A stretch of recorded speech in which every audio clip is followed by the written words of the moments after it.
आइए दोस्तों, हम आज पॉलिटी के एक बहुत ही महत्वपूर्ण चैप्टर सिटीजनशिप को समझते हैं। नागरिकता। नागरिकता ये क्या होता है? सबसे पहले ये समझने वाला चीज़ है कि नागरिकता है क्या। तो देखिए, नागरिक शब्द से नागरिकता की उत्पत्ति हुई है। अब नागरिक क्या है? तो वह व्यक्ति जो राज्य का अस्थायी निवासी हो, राज्य की राजनीतिक प्रक्रिया में पूर्ण रूप से सम्मिलित होता हो तथा मौलिक अधिकारों के प्रयोग के साथ साथ अपने मौलिक कर्तव्यों का भी निर्वहन करता हो, वो व्यक्ति नागरिक कहलाता है।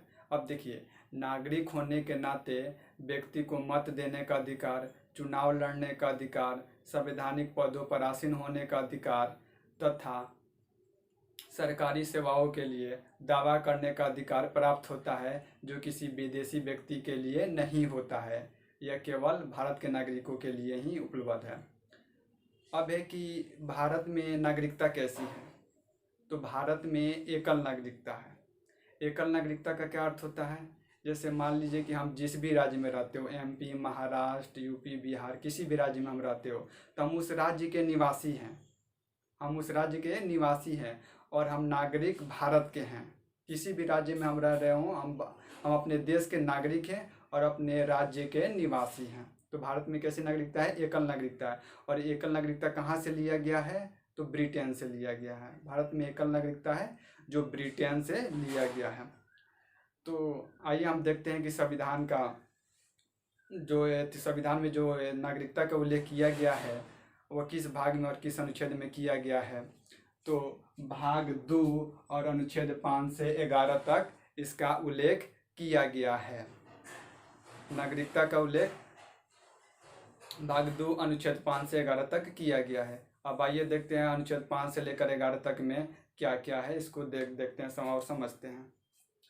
अनुच्छेद 5 में कहा गया है कि वह व्यक्ति भारत का नागरिक कहलाएगा जो भारत का आदिवासी हो अथवा जिसका जन्म भारत में हुआ हो अथवा वह संविधान लागू होने के 5 वर्ष पहले से भारत में रह रहा हो, तो वह भारत का नागरिक माना जाएगा। अब अनुच्छेद 6 ये बहुत ही महत्वपूर्ण है, ध्यान से देखिएगा। अनुच्छेद 6 में पाकिस्तान से भारत आने वाले लोगों की नागरिकता के संबंध में उल्लेख है। इस अनुच्छेद में कहा गया कि वैसे व्यक्ति जो 19 जुलाई 1948 के पहले पाकिस्तान से भारत आ गए हों, तो उन्हें कुछ शर्तों के साथ भारत की नागरिकता प्रदान की जाएगी। इसके लिए अनिवार्य शर्त ये थी कि यदि उसके माता पिता अथवा दादा दादी अथवा नाना नानी का जन्म भारत शासन अधिनियम 1935 के तहत भारत में हुआ हो। अब अनुच्छेद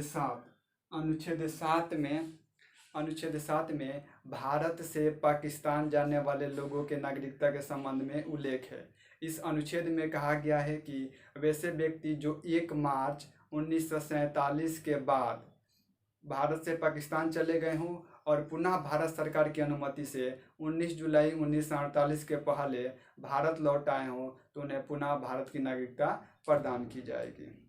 अब अनुच्छेद 8 में कहा गया है कि भारतीय मुल्क के विदेशों में बसे लोगों की भी नागरिकता प्रदान की जाएगी।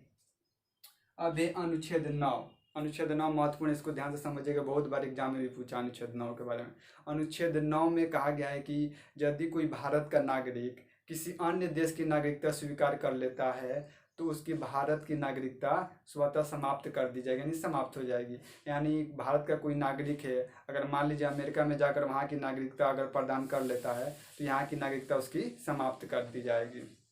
अब अनुच्छेद 10 में कहा गया है कि नागरिकों के नागरिकता संबंधी अधिकार जो हैं उनके पास सुरक्षित रहेंगे। और लास्ट है अनुच्छेद 11, इसको समझ लीजिए अनुच्छेद 11 क्या है। अनुच्छेद 11 के तहत संसद को नागरिकता की प्राप्ति तथा उसकी समाप्ति के संबंध में कानून या अधिनियम बनाने की शक्ति प्राप्त है। संसद ने इसी अनुच्छेद का प्रयोग करते हुए वर्ष 1955 में नागरिकता की प्राप्ति तथा उसकी समाप्ति के संबंध में कुछ तरीकों का निर्धारण किया है। इसे हम नेक्स्ट वीडियो में समझेंगे। धन्यवाद।